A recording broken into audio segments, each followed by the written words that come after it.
Hi, Phil Aston here from Now Spinning Magazine with this week's playlist, which I have to say before I even start is all over the place.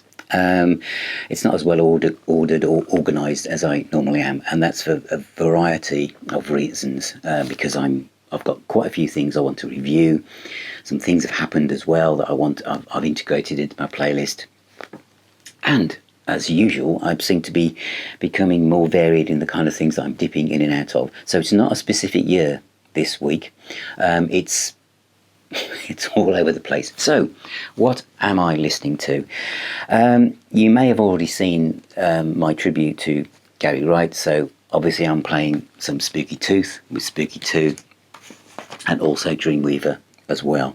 This is the Rock Candy remaster. So I've been playing that, and it's been good to kind of align myself to that music. And it's again another sad event for many of us who of all of our musicians who reach a certain age. But remember, it's about celebrating the music and, you know, feeling what's been going on, but also using the music to kind of keep those waves of melancholy away, so we stay positive around us and remember the music is a joyous experience. Other things I've been listening to, having said that, are all sorts of different things. I've been listening to some jazz, and I've got two albums by this artist, and it's Michel Camilo. This was the first album I ever bought from him in 1990.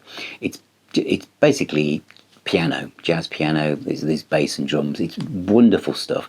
The other album I've got is on vinyl, but this is the only CD I've got. I haven't really followed him through his later career, so that's my mistake and error. So those of you who have this or know this artist, let me know in the comments what else I should go and get.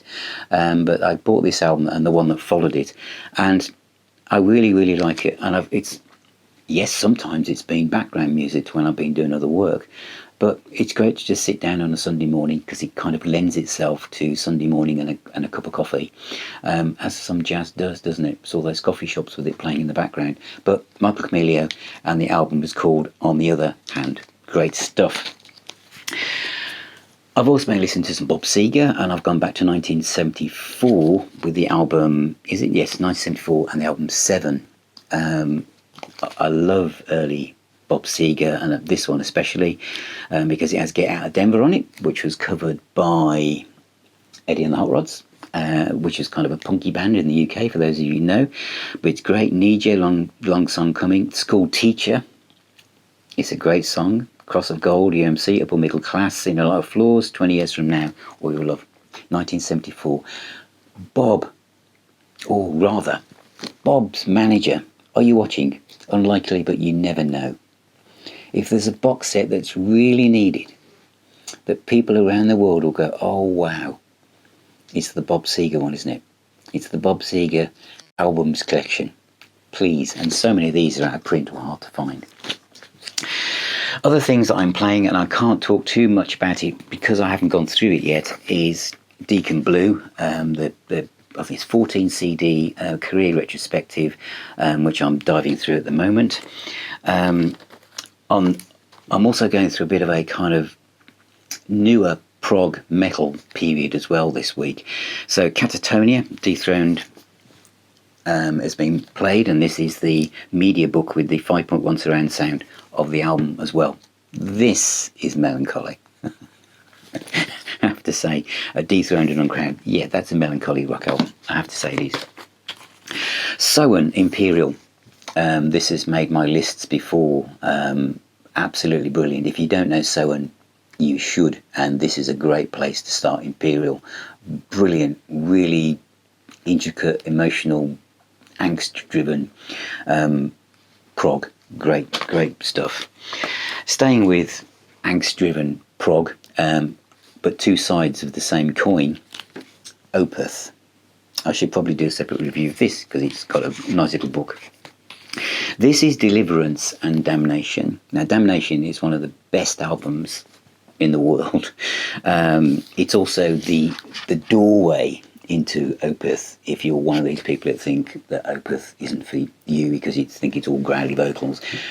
Damnation is a revelation It really is. Hope Leaves. Listen to Hope Leaves, please. I mean, there's elements of Wishbone Ash and Camel and all sorts of things in this. You know, it's Damnation is just beautiful music. It's just an all-round classic album. Damnation, fantastic. The other one, which is its kind of brother or sister, which they record at the same time, is totally different. It's one of the heaviest albums ever laid down. Literally, if I dropped this, it would go through the floor and keep going through the earth until it popped out the other end, probably somewhere in Australia. It is that heavy. This is the double pack that came out with a 5-point mix as well, for Music for Nations, and it's just terrific. The album, I mean, the way they've done the book is that the one side opens up with the pages up one way up, depending on which one it is, and the other side it opens up the other way. It is literally like the joining of two worlds. You wouldn't believe that both bands are the same band. It's that different, but it's great. So if you're new to Opeth, Damnation first. Don't go with the other one unless you think you're ready. Okay. I'm also playing other things in that ilk, aren't I? If I can find it, so please bear with me. I could have easily organised myself better to do this, but I haven't. Why not I just do it as they come along? Yes, okay. Another band that I'm playing a lot because I'm hopefully going to see them this month is Cats in Space. One of my favourite bands, and this is Atlantis. This has it's great album. It has I Fell Out of Love with Rock and Roll on it, which is one of the best songs ever written since things were written. It's on YouTube. Just Google Cats in Space, I Fell Out of Love with Rock and Roll, and just the way it builds up and the end of the way the chorus and everything. Oh, it's just fantastic. Greg Hart and the boys are just geniuses. So Cats in Space, I've obviously got to be on the list as well. I'm also been listening to quite a bit of soul, and I haven't got the third one in the series for this. And this is the Philadelphia box sets. This one's called Satisfaction Guaranteed, and this is volume 2 actually. I've got volume 1, but I haven't got volume 3. I'm still saving my pennies. But these are really well put together, and they will be in a separate video, so I can show you what it's all about. And the other thing I've been playing in the kind of following on from my prog period is Riverside. This is Rapid Eye Movement, one of the first, seen as part of the trilogy with the other two. But this is probably the one that I play the most from that. I've got multiple copies of this. I've got it on CD multiple times, and this is the double vinyl version. If you're new to Riverside, I would suggest you go and stream track 3, side 1, which is Panic Room. Listen to that bass riff, listen to the guitarist, listen to the vocals. Oh, one of my favourite bands are Riverside. There's no bad track on it, but this just flows. It turns left when you think it's going to turn right, which is a phrase I use a lot. It keeps you guessing what's going to happen, but it's just really emotive music. It's a journey for the senses. It really is. Absolutely. It's Riverside, Rapid Eye Movement. I'm also hoping to go and see Wishbone Ash this month, and so I've been playing live dates.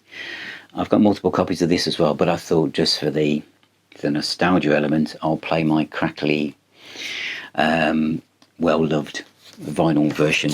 So that's really good. Still on the vinyl land, Dixie, Dregs and What If. That's also been played a lot. Of course, this features Take It Off the Top, which Tommy Vance fans may know. I'm also going to do, it's about time I did another Lonnie Montrose retrospective, and so Warner Brothers Presents has been played this week. The version to get if you haven't got the vinyl one, or you can't find one, is the Rock Candy one on CD. So that will be a separate video as well. I'm also playing some new stuff, which I've discovered, which is Busker's Day, which is Seed to the City, which is a lovely album from Australia. Really like that. All of the information will be in the description. Outstation, The Shores of Time. Is this about the third time I've mentioned this album? It could be, but I'm still playing it. Still loving that. The Michael Dunn Project. I'm hoping to speak to Michael Dunn soon, and this is a new album, and I'm still finding time to really immerse myself in it before I really give an overview on it. This I might have mentioned as well. Doris, Brendal and Lee Dunham, Pigs Might Fly. This is a brilliant album, and I'm hoping to talk to them as well. And of course, there's somebody else I'm hoping to talk to in the podcast is Susan Tedeschi. And so this album, which is going to come out as 25th anniversary edition with 5 extra tracks on vinyl and CD. This is my original CD version. I've been playing that as well to get to get into the kind of spirit of things before I talk to Susan. But it's a great album. This is pre-Derek Trucks. So that's really good as well. And finally, what have I been playing? Oh, the General Public. More pop groovy stuff from the 80s, but I've been playing that. And Jethro Tull, obviously, because of the new box set for Beastie has come out, Broadsword of the Beast, so which I'll be doing a separate review on that anyway. And finally this week, that's on my playlist, people have asked me to do something on this, so I need to play it again to see whether I actually love it or not. Because my story with this album has been very checkered, I have to say. So I've gone and found the record store day version in marble vinyl, splatter vinyl rather, and the book, and I've got my CDs and everything. So I'm going to put together a proper retrospective on this, and I'll do my best, I'll be honest, to say what I think of it. So that's basically what I've been playing, or I'm playing, or diving into this week. So let me know in the comments what you're playing, what you've discovered, what you're hoping to get soon, anything you've played that you.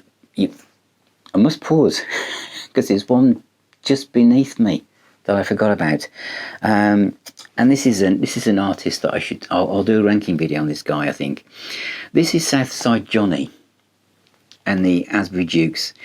I love Southside Johnny. I've got all of his albums, and I have to say I listen to more Southside Johnny than Bruce Springsteen from the same period. It's almost the same, but I just have a affinity to his voice, to the songs.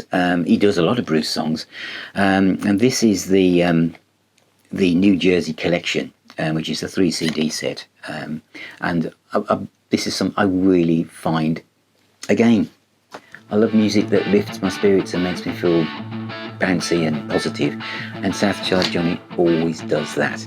So, again, this time I really am going. So thank you very much. Remember, music is the healer and the doctor. Please consider becoming a patron or a YouTube member to help support what I do here. It really does make a difference. Or you can buy me a virtual coffee from the Ko-fi donation link in this description as well. So until I talk to you again, take care, keep spinning those discs, and I shall see you very, very soon.